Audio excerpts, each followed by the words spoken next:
Welcome, everyone, to another edition of Deconversion Stories. And today I have the pleasure of chatting with my friend Atheist Cheyenne. Cheyenne. Cheyenne. I don't know how to pronounce it. No worries. I get that a lot, actually. Is that Shay? Well, because now is it Atheist Shay? I think it's Atheist Shy because CHEY for me has always been shy. Yeah. Right. And SHY for me has always been shy, as I often was as a kid. That's typical. Yeah. But I've been called Cheney. I have, all kinds of different pronunciations of my name. And that was from a geography teacher. I was like, okay, I'm, the capital of Wyoming is Cheyenne. You should know that, but that's okay. I gave him forgiveness. Yeah. Gotcha, Cheney. Yes, exactly. One of my buds as a kid was growing up, his sister literally was named Shaney. But oh, okay. Weird coincidence. Totally spelled differently, though. Okay. Shani, I think was how it was. Yeah.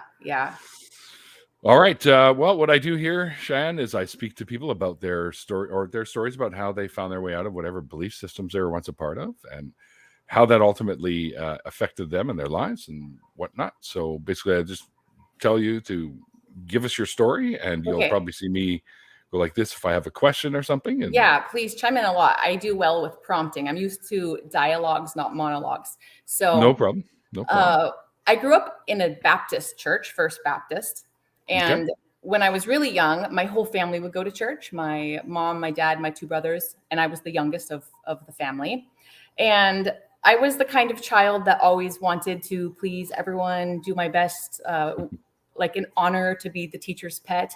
So, of course, I had that attitude in Sunday school as well and would memorize all the verses. I didn't want to miss any Wednesday youth group because I was dedicated to, I think it's kind of a competitive thing, but definitely dedicated to giving my all to everything. So I always trusted the adults in my life. Naturally, they had the answers for everything. When I would fall and scrape my knee, they knew that I needed a Band-Aid. If I had a downcast look on my face, they knew I was sad, and they always had a remedy. So I trusted the adults to always have the answers. So I never had a reason to question religion because the adults told me this is so, it must be. Right. And somewhere along the line of growing up, my mom started going to church less and less. And she was in college at the time, and she was getting her master's degree in science education. And through that process, I noticed that she was going to church less and less, but my dad still went every Sunday, and he was like a deacon of the church. And oh, wow. Yeah. And my mom's grandpa, so my great grandpa, was a preacher. So it's like deep in our bloodstream to want to be part of a congregation and standout members of a congregation. So I was kind of torn when my mom started going less and less. I was a little curious, like, this is interesting. And I kind of just chalked it up to she's busy with school. She is studying, whatever. I'm still going with my dad. And I loved church. I loved the potlucks. I loved the people. I loved youth. Food's good. Loved the community. I'm a social being.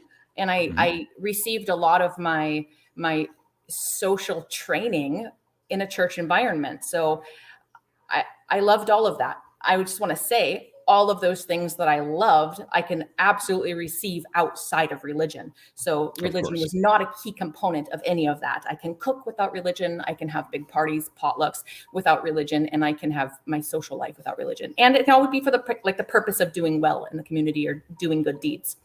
So when I was a teenager, maybe, I must have been teenager life. I was curious, and I do have a rebellious streak in me. And I loved that my mom didn't go to church because I could stay home with her then. And I experimented with things teenagers normally do. And it's okay. My parents were actually hippies, so it was all right. They weren't super freaks about anything. Right. But when I was 17, my dad died. And I remember, and that was hard because, now he was the one that went to church and now he's dead. That was a lot for me to process. Of anyone that God would smite, why did he smite my dad, the most faithful of the household? When I justified that with a million, in a million different ways in my mind. Well, I gotta ask real quick. Yeah. How do we determine if that was actual smiting or if that was just, as they say, part of God's plan? Right? Yeah. I have no idea. And I don't understand. Like, it's just weird to me. Like, oh, people would say things like, oh, he's called home because he has a service to do there. He has a service to do there. I'm 17 and I don't think Yeah. so. He's got a service to do here that he's neglecting if he's doing a service there. And if that lasts eternity, my 17-year-old life doesn't. I was only 17 for one day. So when I say 17, it literally was one day. It was the day before I turned 18. But I was still a kid.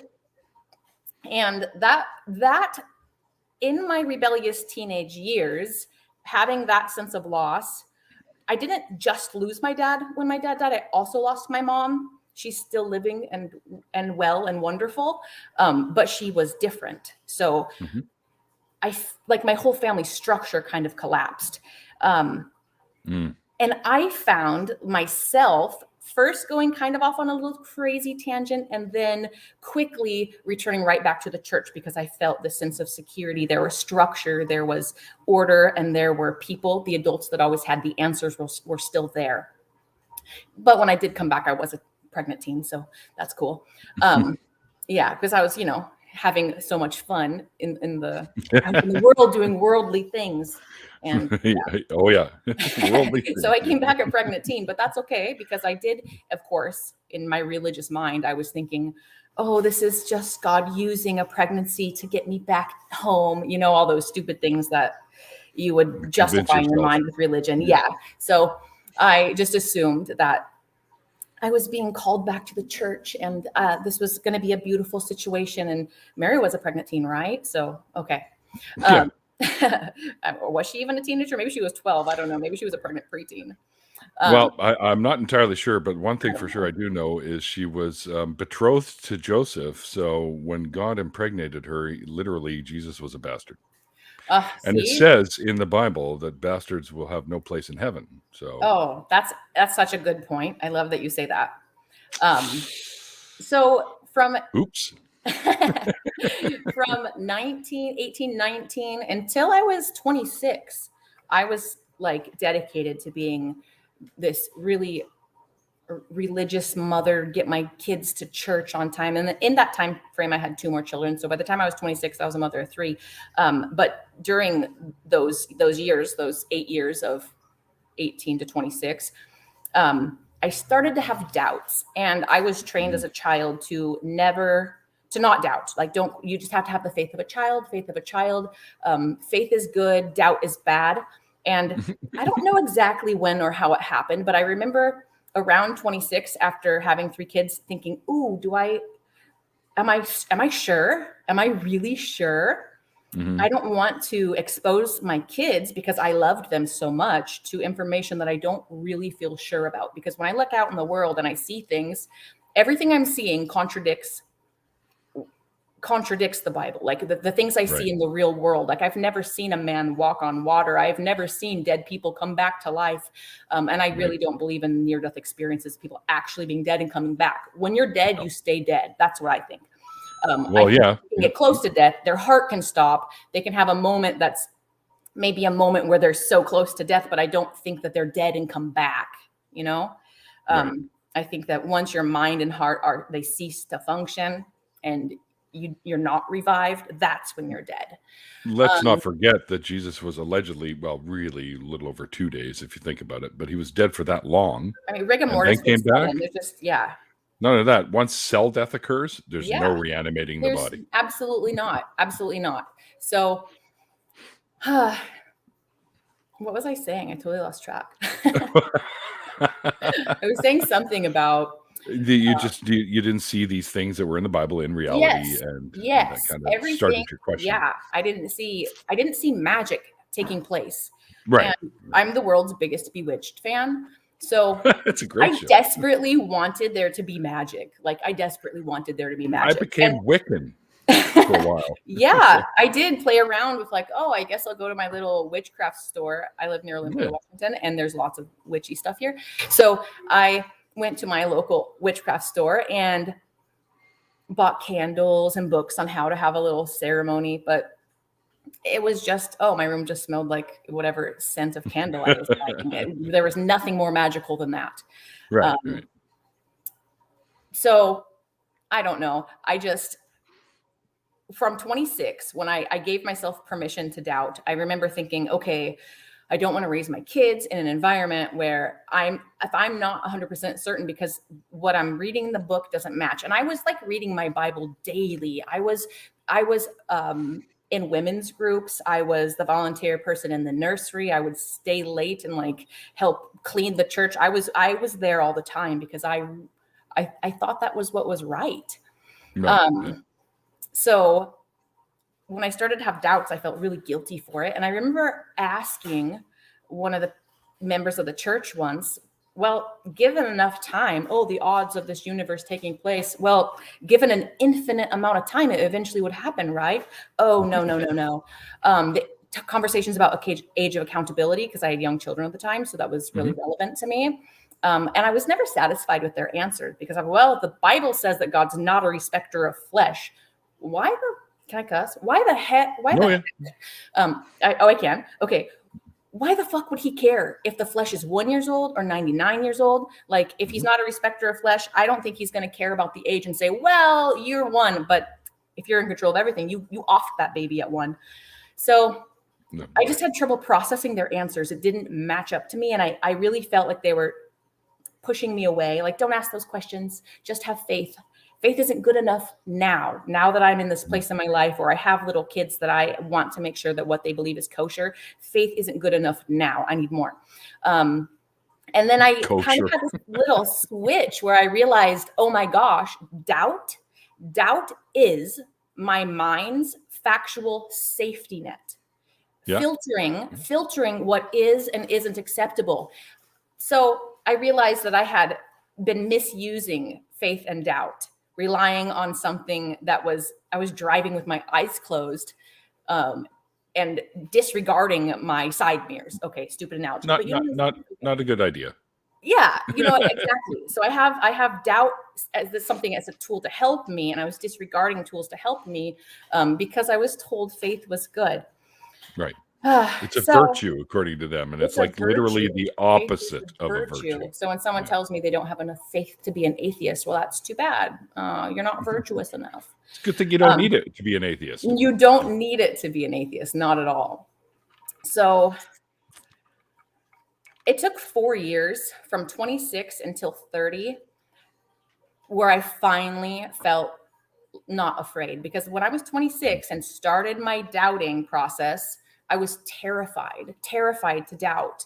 So 4 years later, I said, oh my gosh, the word atheist can fit in my mouth and it doesn't feel bad. That sounds really bad. Okay. I can say atheist without feeling like it's shameful, it's wrong, I'm going to instantly catch on fire. It's okay because there's no power behind it because I no longer believe in magical thinking whatsoever. Right.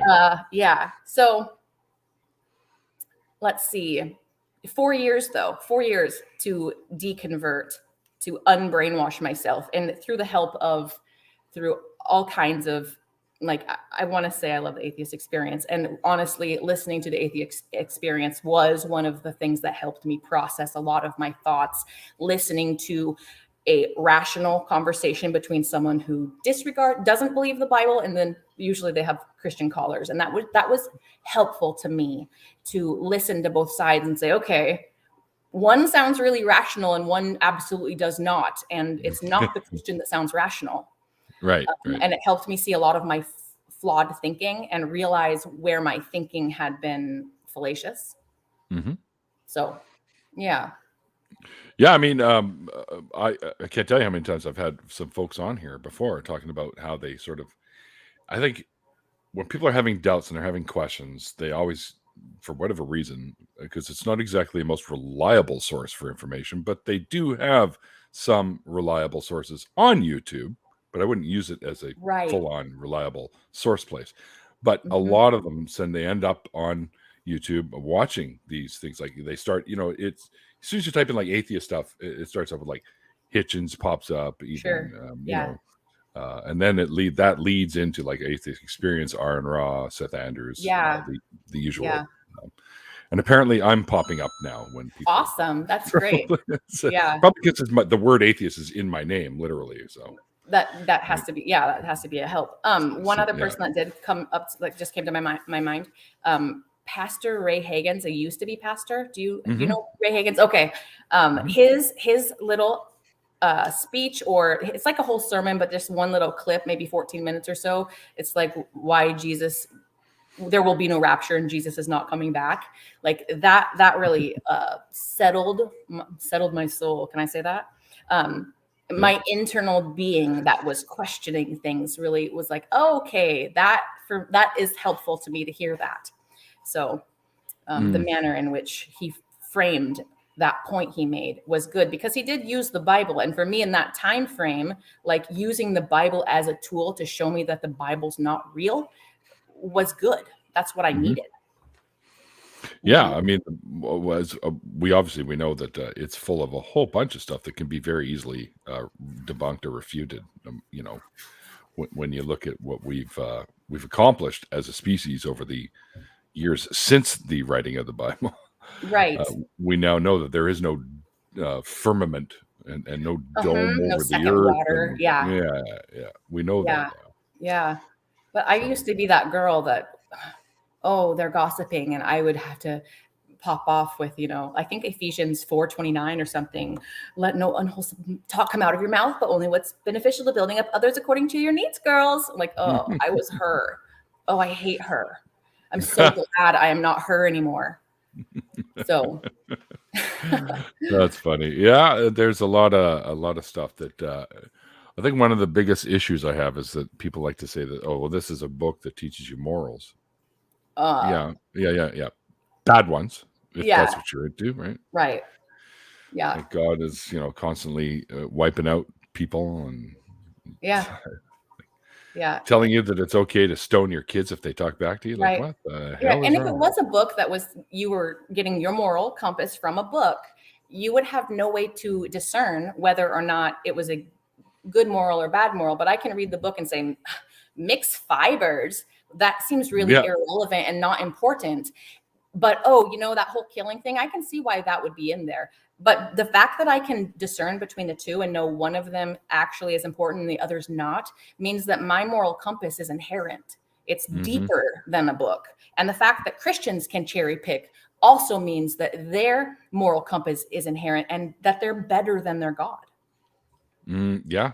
I mean, let's face it, morals literally are fluid. Over the centuries, they've changed. And, we are much better off, I think, today. Yeah. We're so much better off today than we were then. I agree. And they're probably going to evolve even more as time goes on. Right? I think they will. I really do. And I hope they do. I hope they do. Yeah. Yeah, me too. Me too, because there's a lot of issues out there right now that are very, very hot button items. And I hope that eventually these sorts of items and issues get sorted out for the better. Let's just put it that way. Yeah. Right. So, anyway. So what was it like for you? I mean, once you figured or came to the realization that you were a non-believer anymore or an atheist, how did you go about with that, with like your friends and family? Like, how did that play out for you? Well, at first I was very secretive about it because I was worried about their opinion of me. And when I did stop going to church, my church did, as I guess, a miniature form of shunning. I don't think it's the type of shunning, like really terrible shunning that people have experienced, but I would be in public. If I saw one of them in public, normally I'd love to say hello to them because they're people that I have known my whole life and I cared about them as human beings, and they would pretend that they didn't see me. Or if they did see me, immediately go the other direction. And that was really hurtful because they were people, I loved them. So for them to just turn their back on me because they didn't even know that I stopped believing. I just wasn't going to church. So I wasn't regular there as I had been before. So that for me was really hard for me because I am a people pleaser. I wanted to be that good student that did everything right. So for me to be the black sheep suddenly was hard. That was hard. But also, like with my friends, little by little, I would tell my friends. And that was pretty easy. I only had a couple friends that were, didn't really take Iffy me about it. serious. Didn't really take me serious. Like, oh yeah, well, Just a when you get phase. when you get really worried, then you'll still like call out to God. Oh yeah, Um, atheist and but foxhole thing. Yeah. yeah, but I won't though, because now I know that no one's listening. You know how many times I sang that song and reached my hand up to the sky and no one ever reached back? I won't call out. So, I um, always what's the word I'm looking for? Associate it with like in Wizard of Oz when they look behind the curtain and they yeah, see the wizard and the guy pulling the yes. levers and everything. I always think that it's really hard to go back and believe that the wizard's real after you see that, After you, right? yes, that 100%. Once you know that Santa Claus isn't giving you presents, you can't go back and believe in Santa again. And same Wizard of Oz, exactly. You can't. You Can't can't go go back, back. So but Santa. did you did you did you I hear grew up a Jewish. I Mario didn't have. coin? Oh, did I? Don't let me miss a Mario Oh, coin. oh, there've been a few. I'm not Oh, always as quick on the draw as I usually am, but there, I'll give you a freebie. don't let me miss them. I gotta catch up. Yeah, there's been a few. Mhm. That was a big gulp. I was making up for lost coins. Okay. Um, okay, what else? Another change from leaving religion. My perspective on life changed. I was excited. I was excited because it felt so freeing to know that I got to doubt, know that I could choose I either believe that or I don't. Actually, I don't think you choose what you believe, but I could choose my own voice on every subject matter. I Mhm. could see things from a perspective of reality, and that was exciting to me. I could research things that in the past I felt I couldn't because they were taboo. I could think about Mhm. carbon dating. I could think about an old earth because my church was young earth. Oh um, yeah, yeah, yeah, yeah, yeah. so and with my mom being going to when she's so scientific, and I remember her giving me little mini science lessons, and that was hard because that did create a discord in my mind where Mhm. but the church says so. Sometimes she would justify things by well, the Bible could be poetry, and just she never told me what to think though. She did let me do everything myself. Metaphorical. Yeah, Yeah, yeah, yeah. my mom was an atheist long before I was, but she doesn't really use that word. I think because her grandpa was a preacher, she still just kind of, mm, I just think that people used to believe that before we had science. She's real gracious about it. So, yeah, but she I like her. completely is a non, I love her. She's completely a non-believer. She's completely, no way, that's all just silly. That's not valid. It's not exist. You can't prove it. It's not real, um, or we can't Yeah. know that it's real. Yeah. She's Well, really reasonable. we're talking about something like people could just state, "Oh, well, God is real." Well, how do we make predictions with it? How do we, or how do we test this? How do we, because anything that is based in reality we can use, and even if it's something that happened like a gazillion years ago, we can make inferences from the evidence left behind or Right. whatnot like that, right? Exactly. So, but Yep. how do you test this? Yeah. How do you scientifically use some form of a method to make predictions and find out Yeah. if it's real, like that kind Yeah. of thing? I get that. I You remember can't. when I was going through that 4-year little deconversion, towards the end of it, when I hadn't yet adopted the word atheist, I remember asking my middle son, "Do you believe in Santa?" Because we never played any Santa Easter Bunny at first because we were religious, and oh no, all the glory goes to Jesus. We're not playing any Santa games. Um, but then later, I was happy that we didn't, because I can think back now and say, Christmas is fun because it's about family and togetherness, and it didn't need any myth. It didn't need anything other than just us. And I asked him one day if he believed in Santa, just kind of like it was towards the end of my deconversion, and he said no. And I said, well, and I said, why? And he said, because I've never seen Santa. I said, well, do you believe in dinosaurs? And he said, of course. I said, but you've never seen them.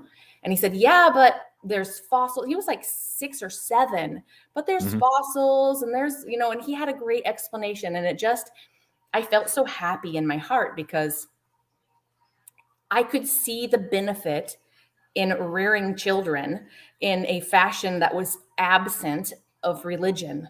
Because prior to those 4 years, everything was just religious.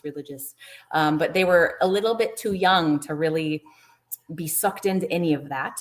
My oldest had the most exposure, and he is a little bit on the spectrum. So for him, he said, I always thought that was the silliest story. So for him, he processed all of that different anyway. So it was a wonderful experience to hear my son, so young, be reasonable. So I love that. And I've got 3 sons, and all of them are non-believers, not because I told them anything. I didn't tell them to not believe. I just didn't tell them to believe. So they've made their decisions on their own on what they believe. You know what? That's very common. If you're not forcing belief systems on somebody, they're more likely not going to grow up with some form of a God belief, because it's just, there are maybe believers that watch this show from time to time, and I'm not saying this to piss them off, but there's no evidence, and the arguments are unconvincing, and a lot of them seem to think that we have some way of choosing our beliefs, and I don't think we choose them. I think we're either convinced of the alleged evidence or we're not. Right. I agree. Yeah. And we can't choose our beliefs. I realized that I didn't choose to not believe in God. It was just a process that my mind went through, and I had no control over that whole experience. It was just my brain making connections and coming to conclusions. And I'm glad that I went down that path. I'm glad that I gave myself permission to, yes, watch videos that have opposing arguments. Yes, read books that have, I didn't read a lot of books about religion, bits and pieces. But to give myself permission to think about the other side of the story. So I will forever be so happy that I think I'm happier than just that cookie cutter Christian girl wanting to please serve my master, of course. Yeah. I'm sorry, but any belief system that uses the terms master, like what in the hell? Get away from that one right away. Yeah, that's a good point. That ain't cool.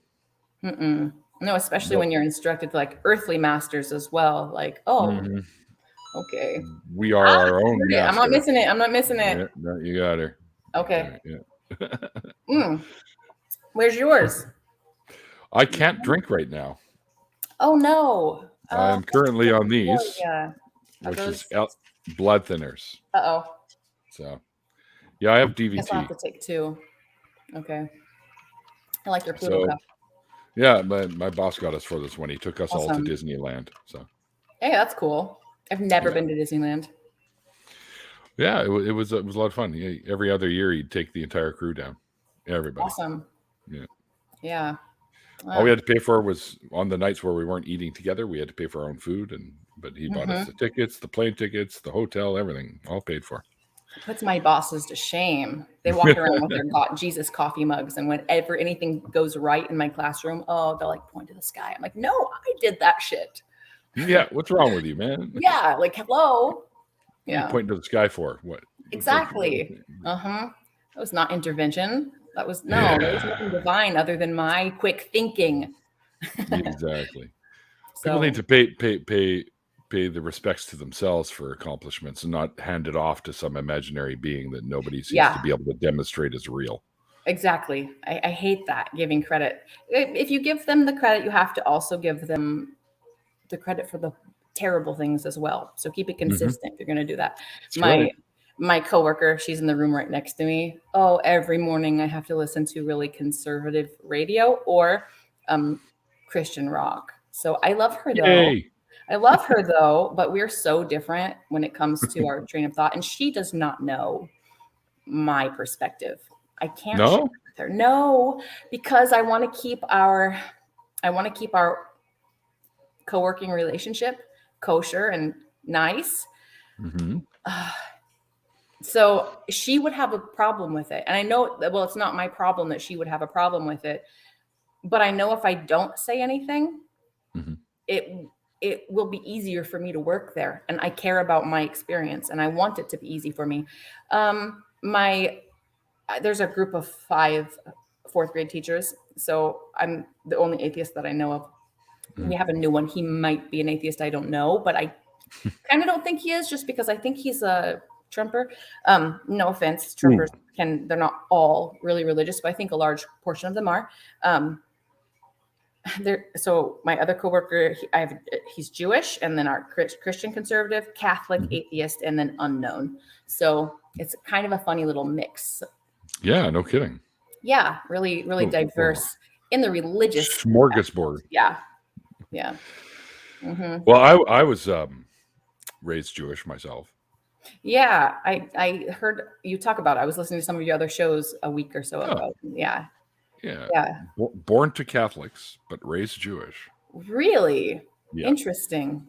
They put me up for adoption because in Catholicism, having children out of wedlock was very, very bad, very sinful. So and when I met them back in 2000, when they found me, and I met up with them, and I met my grandmother, or Grams as she called. She started to cry because she thought that the way she used to think was really bad, and she felt horrible because they didn't want to tell her about me. Right? So they put me up for adoption. So she's crying, and she said, "Oh, I could have had you in my life, like if I was less judgmental, I guess you could say, right?" Yeah. But I have to take drinks for us now. Ready? One for me. Well, I got the water. It's just not the same. No, it's not the same. So, and I'm trying to make up for lost time. Like I said, this is the third drink I've had in 2021. So I'm making up for lost time. Yeah. But anyways, I said, well, I'm here now. Get to know me now. And I gave her a big hug and whatnot. And so she's quite happy. Yeah, but it was religion that took that experience away from her and from you. Yes, it was. It was. It was the beliefs that did it. Right. Yes, Marie. It was pretty heartbreaking. Yeah, and to be able to get back to know my biological family, because my folks ended up getting married because, a year after I came around, they ended up getting pregnant with my sister Deanna, and then they figured, oh, it must be a sign, and they got married. Right. And and then I met them. They called me up. The baby is not okay, but fornicating, and even after a baby and giving him up and continuing to fornicate, then they found the sign. Okay. Then they said, I know. Yeah. Really, do you have a good relationship with them now? I don't mean to pry. Sorry. Yes, actually, I go and see my dad. My biological dad, Barry, is. My mom passed away. My biological mom passed away. Now she suffered from she had a little bit of weight issues, and there was also she's getting blood clots, and apparently I've inherited this. Oh no! Yeah, so I have deep vein thrombosis, which I recently discovered, and so they put me on Eliquis, which is one of the best ones you can get now. It's only a couple of years old. This one, so and the swelling on my leg has gone down very, very much. So it's working. Yeah. But I can't fly right now, so because the pressure. My trip to Faithless Forum, if I go, I'll have to drive. Which is also kind of problematic because you shouldn't be sitting for a long time. Yes. Yeah. Then bike. Yeah. No, I'm not biking. It doesn't take like 2 weeks to get down there if I bike. No, make that 2 years in my health. Oh my gosh. Yeah, probably man. You have to make to the 2024. Yeah. That's smoking I'll be stopping every 3 or 4 blocks just to light up a doobie or something. So because you as well as myself live up here in the Pacific Northwest. Don't you love it here? I do. Yeah, me too. I'm up in Vancouver, so And this is actually the background picture tonight is a picture of the seawall walk that we have in Stanley Park. So very nice autumn picture, right? And it literally looks like that today. Yeah. Okay. Well, you say Vancouver, so when I was thinking for a quick second, you said up, and I was like, wait, Vancouver's south of me, but no, Canada. Vancouver, BC. Got it. Yeah. That's a Washington problem. There's some few Vancouvers down there. Yeah. Captain Vancouver discovered this side. So, well, he didn't really, but we just don't know. His name is in the books that say, Right. But there have been people coming here. I mean, they found, what was it? The footprints that were like. Ainu from Japan. been Yeah. fishing off the coast here for over 14,000 years or something. Yeah. I was just reading that yesterday or something. Yeah, they found their bones here. Couple, and of course the First Yeah. Nations peoples came down around the same time and populated the area, right? So, Right. yeah, lots of history here, but I heard it. I'm not missing one now. yeah, you're like zoned right in on that one. You're like, or honed right in. It's like, I heard coin stem it. Yeah. Well, it started really full. Once Mikey gets back from, who's my producer, by the way. I don't know Mikey. Mikey Famine. He's I don't think so. He's my brother from another mother. Okay. And he's also my producer. He's one of my best buds, and he's on his honeymoon right now. So on a cruise. So sweet. Yeah. All right. On a Otherwise, cruise? he'd be here. Okay. Yeah, he's on a cruise. Yeah. Awesome. I'm not sure if that's the greatest thing to do. I don't know. I hear you can get like a hell of a good deal right now, though. Like, yeah. Just keep yourself safe. That's all I can tell you. Exactly. They can be breeding grounds for all kinds of things. But if they're social distancing, wearing their masks, hopefully vaccinated, I think you have to be vaccinated. I think you do. You need your passport thingy. Yes, you can either or. So the answer to that question is yes. Perfect. Smoke or drink. Oh, like good. Everyone who's here with us is drinking with the coins as well. Yes. Yeah. Yes. See, perfect. My very good friend Ollie from the other side of Canada. Okay. He's not a drinker so much, so he always has a blaze with his gigantic. Oh, great! So I have to take 3 drinks now at every coin. Oh. No, you don't. Oh, yeah. Oh, I have to. Dang it. Yeah, I put a little tequila in this, so I better be careful. Well, yeah, I haven't spiked my water. So. Yeah, I'm sorry that you can't drink right now. Me too. Yeah. There'd be beer going on. I want to drink more. I know that's a weird goal to have. I want to drink more. It's the opposite of most people's goal. Because I think it's kind of sophisticated and cool, and I don't do it enough. Well, sophisticated, maybe like wine or something, or like what I brandy. Like here. I always show it. That's the single malt Scotch. Okay. Yeah, I used to try to drink brandy, and I did that for quite a while. But it's difficult for me because I don't know why. My body says that's poison. Don't drink it. Probably my religious background, in the background of my mind. Like hanging over. Yeah. Well, oops. Oh, hang on here. Nope, we're all good. It's okay. I thought I was missing something important. Somebody texted me, but it's not important. It's something I can get to after. That's the best kind of text. Yeah, it's not. Well, my mom right now is at the hospital, so. Oh no. She's she's in the stat unit, so she had she went in initially for some stomach pains, and they found that her bowel was twisted, so they untwisted it, and then she ended up with sepsis, so she was on. That's not good. Yeah. Tracheotomy, or she's on the ventilation tubes and stuff like that. So.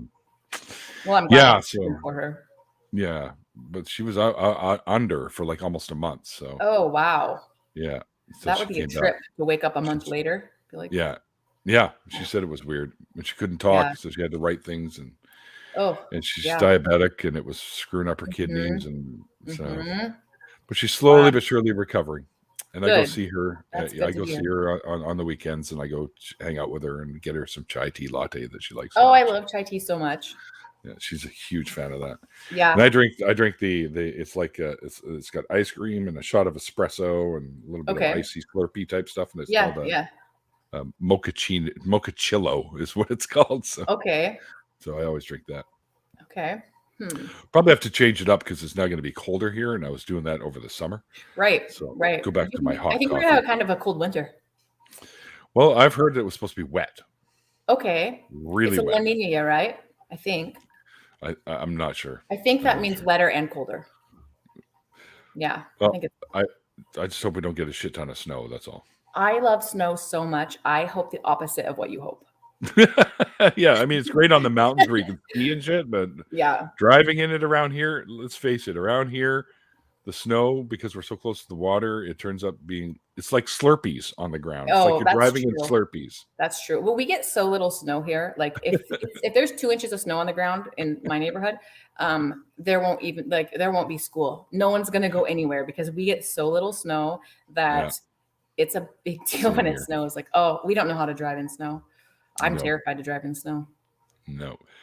And part of the issue is a lot of the folks that end up immigrating to here come from areas like from the Sun Belt because they want seasons and stuff, right? So they end up coming here and they have no idea how to drive in snow because they're from the Sun Belts around the globe, right? So Right, that's me. then, Well, I'm not from the Sun Belt, but I don't know how to drive in snow. But yeah, I have lots of friends in Columbia, though. Oh, do you? Columbia? I do. Nice. That's part of the tropic area, I guess you could say. So I have friends in Columbia too. Yeah. Well, it's the equator. It doesn't snow there a lot, right? No. No, like 3 spots. A couple of weeks ago, one of my they're really my teachers, but they've become friends, was showing me on Google Earth the 3 places in Columbia that it snows. I can't even imagine. Like, I don't know. It's just crazy to me. Probably higher elevations and just a little light dusting on the tip, peaks of the hills or something. Yeah. And it's either sunny, it's the sunny season, or the rainy season. That's it. Yeah. Well, it could technically Columbia is part of the whole rainforest ecology down there, anyways, right? So plus ecosystem, I should say. Their spiders are awesome. Have you seen their tarantulas? Oh yes. I'm a big arachnophile. So we talked love a little that. bit about that already. I love them. Love spiders. I think they're great. Have you ever tried spider? Like, I've eaten. I've never eaten one. No, I haven't. I've watched videos of people in Cambodia. I think in Cambodia they eat spiders and they wrap them in the leaves and put them in the fire. And I might try it, but I don't think I would. I get kind of grossed out when I think like I don't want to eat snake either, because I think the meat that I'm eating has the genetic code to grow snails. Like, that grosses me out. I can't get past it in my mind. So I can't think about chicken skin either if I eat chicken, because I'm like, ugh, I don't want to eat that DNA. It grosses me out. Well, I've tried the legs of Goliath bird eater. And you liked it? It's very much like crab. Okay, I do like crab. Quite a bit like crab. Yeah, I mean, they're super related. Yeah, well, of course, yeah. They go far enough back. They have a similar common ancestor. Yeah. Right. Arthropoda. Stuff, right? Nice. So yeah. Anyway, I wouldn't eat the ones I had, of course, because they're like little family members. Exactly. Yeah. But yeah. Do you think of them as family members, or more of like a display? Like, I have a different relationship with my dogs than I do my spiders. Okay, sure. Yeah, but they're different beings, right? So I know. And I think the reason, but I mean like the sensation about the relationship, like how I feel like the more your face resembles a human face, the deeper in love with you I can be. And spiders and fish, I can't love, or chickens too, I can't really love them like I can a dog or a cow or a cat. I don't know. I the spiders that I had, I loved them. I care about my spiders. I absolutely care about them. And when I had a spider that was in a bad molt, and I hated that it was suffering. I hated so much. And I tried to save it, and it did not work. That's how I lost my Chilean. Yeah, it absolutely sucked. But I didn't. Well, they get old and they can't molt as well. I didn't have a burial or nothing. It was just I did. Really unfortunate. Bye. Yeah, I did. I put him in a little box and I buried him in the backyard. And maybe I should start doing last rites. Maybe I should start doing that. We had a beer. I said we're going to lay Elvis down. Oh, Elvis! You gave him names. See, I named him. Yeah. I should probably. I only named one of mine, and I named her Grandma Rosalita because she was a Grandma Stolorosia. Sorry, Keela. What a pleasant conversation before sleep. Well, we're both spider lovers, so it was bound to come up in this conversation. My Goliath's name was Tiny. Perfect. And I didn't have individual names for the pink toes. I just called them. They were the Rent. I called them Rent, like the '90s play with all. I love Rent so much. Yeah. Yes, that's a good show. Perfect. I love it.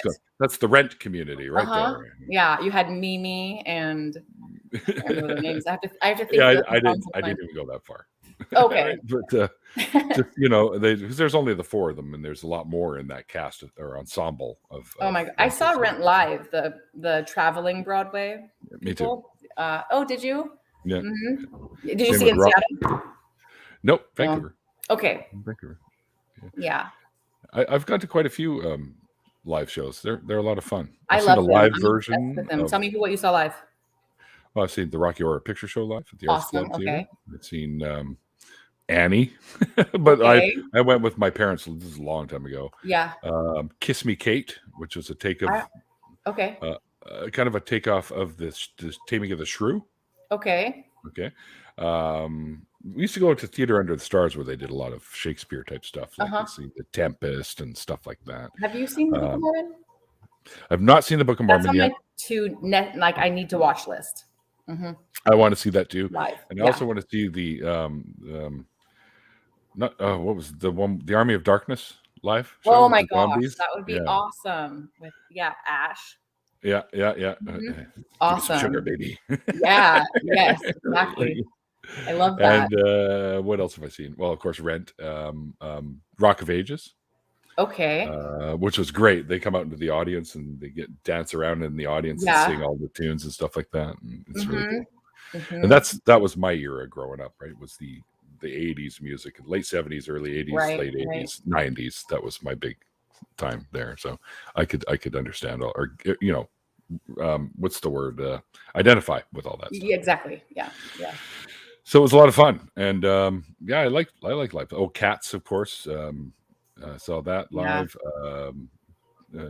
What's his name? The Technicolor Dreamcoat guy. Oh my gosh. Yeah, Joseph in the Technicolor, where Donny Osmond was playing Joseph. Which is actually my favorite Bible story. Like, I am not religious, but I still have my favorites. Of course. I will forever love Joseph and his coat of many colors. As long as we look at them as their as if they're mythologies, which they are, by the way, folks. Yeah, they're not even original. Cartoon, some of them. The fictional DreamWorks cartoon of Joseph and his coat of many colors. I love it. Yeah, it's a good story, and it's a great live play. And of course, Phantom of the Opera I've seen. I love Phantom of the Opera. Les Miserables? Have not seen Les Miserables. Okay. That's on my list to see. Miss Saigon is on my list to see. There's quite a few that I still have to see, but yeah, I'm somewhat cultured for a long-haired hippie guy. That's awesome. That's awesome. So I do like the live stuff. It's just something different about it. It's engaging. Too, right? And I've sat close, like the second row, and I've sat in balconies. No matter the distance, there's something beautiful about it. I don't even care. Like when I saw one called Waterfalls, and you could see the tears on the lady's face as she was singing at the end. You could see her tears, which was fun to be that close. You've seen Waterfalls? Wow. I never even heard of it. Okay, it's amazing. It's awesome. And then when I saw Rent, I was like halfway. I was halfway back, which was fun. I was about 2. Yeah, which was wonderful. But Phantom of the Opera, amazing. I saw Phantom of the Opera twice. Once was like in a small theater, like a college theater put it on. And that was fun because we sat so close that the way the auditorium was set up, the chandelier fell above us when the chandelier falls. And I thought, oh my gosh, prop failure, we're going to die. I would have pooped myself. Here we are live. Oh, need to go home and change now. Thank you. Show's over. Yeah, I forgot about that chandelier drop thing. It's amazing. I love live performances. Yeah, there's and something. I love musicals. I love musicals. Yeah. Some of them are good. Right? Some of them, yeah. Some of them are good. Some like Disney's huge for musicals, and I love Disney movies. Right, like some I can watch, and I'm in there singing along with them. And then there's Frozen. I know. Like, fuck off already. It's like, I get it. This is a musical, like most of your other ones, like the Aristocats. I can do that, right? Yeah. But then there's fucking Frozen. Well, sure, but you grew up with kids with that. Plus, right. The whole World War II thing. It was grandfathered in. Yeah. Yeah, and of course Annie as well. Same sort of thing. True. Same. Yeah. It's a hard enough life. Yes. So and some of those are catchy, but Frozen, no, I couldn't. I got about 20 minutes in the movie and went, nope. through the roadway. So I can't do this. Yeah. There's one part though. There's one song in Frozen. Okay, it's not Let It Go. It's a part of Let It Go that I think, ooh, that one part was pretty. I like it. I like our version of Let It Go better, the band that I do, because it's about letting go you? of your religious beliefs. Yes. Yeah. That's awesome. So you have to be really familiar with the tune then, even despite not watching the movie. I'm familiar with that version because every time I say, this next one's called Let It Go, people go, what? No, not that Let It Go, people. That's funny. Yeah. So this year I'll be singing Let It Snow. And hopefully yeah. Yeah, which fits right along the whole theme of Frozen anyways, right? Exactly. It really does. Well, Cheyenne, let me ask you something before we wrap this up and jump into an after party, because we're getting pretty close to the hour. Yeah, I feel like I don't know if I left anything out, because when I start to ramble, I don't know what I said. So I may or may not have covered the whole story. Anything unclear, let me know. No, you pretty much, it's people follow that sort of path where they were believers. Many of them being fundamentalists, but then things happen. I get when people hit college. That's kind of when shit starts sinks in, right? Right. Their minds get blown about stuff that they were never told about. Yeah. And questions arise, and then they feel guilty because they have, doubts, and now they're questioning, and you're not supposed to do that. They teach you not supposed to do that, right?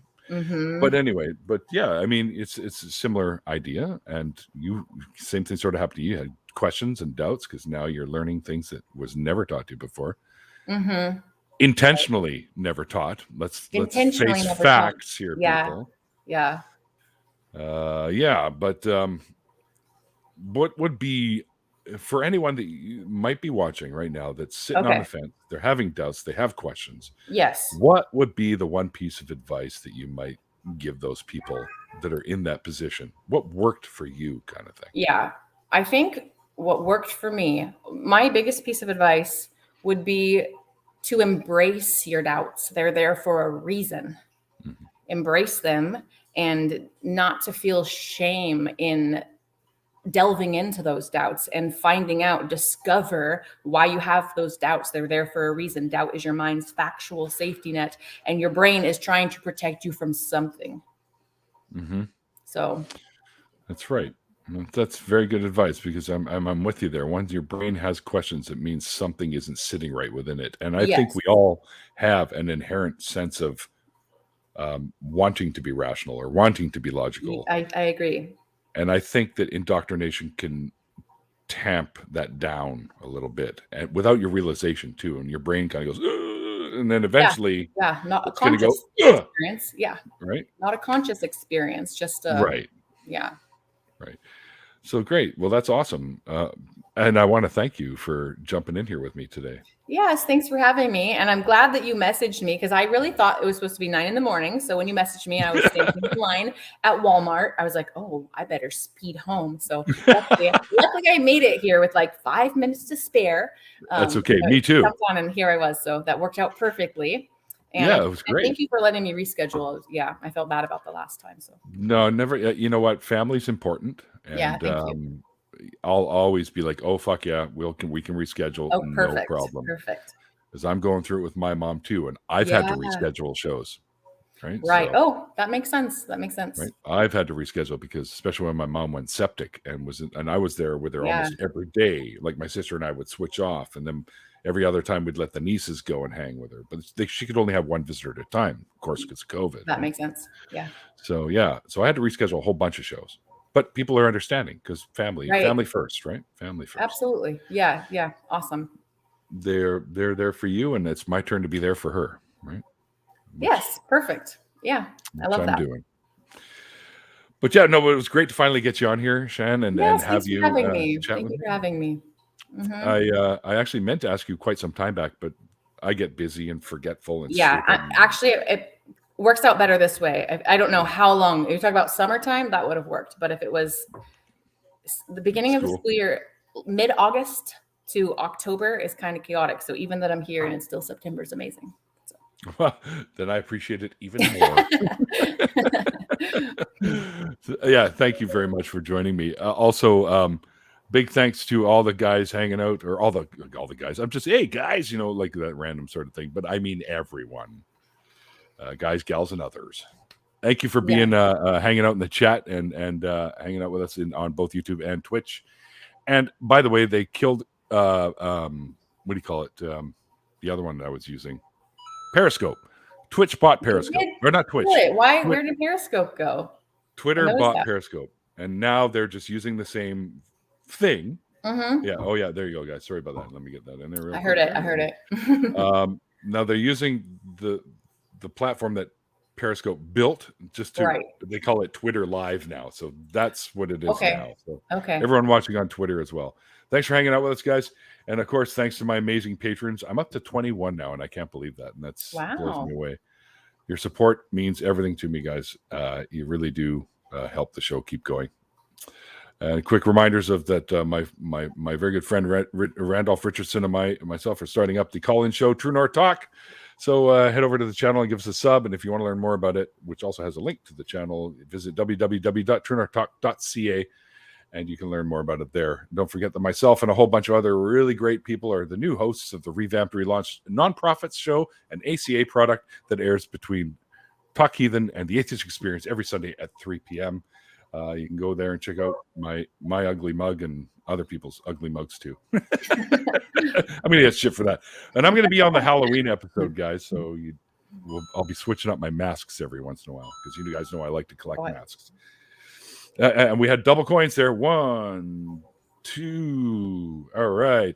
And of course, I've talked to Andy, and we will be doing this again, 2 p.m. Pacific time, last Saturday of every month. I think we'll start again next month. Seamus and Andy and myself get together on Andy's channel called Laughing in Disbelief, and it's a little show called Atheist Drinking Out Loud. And I'm hoping I can sneak in a beer or two when we do those shows from time to time. Because I can sneak 1 or 2 in here, and it's not going to be a big deal. Especially beer, because it's only 5%. But I'm not going to be drinking shit like scotch. Forget that. Although I want to. Oh, I want to so far. But we are going to get into an after party, guys. So there is a link to the after party in the description box below if you just want to hang out in the chat. But like I always say at the end of these interviews, like the late, great Christopher Hitchens once said, it's called faith because it's not knowledge. And we will see you guys next time. And let me know if you want to jump into the after party. Cheers, guys. I want to. Well, I know you want to, and you will be. We'll be back shortly, guys.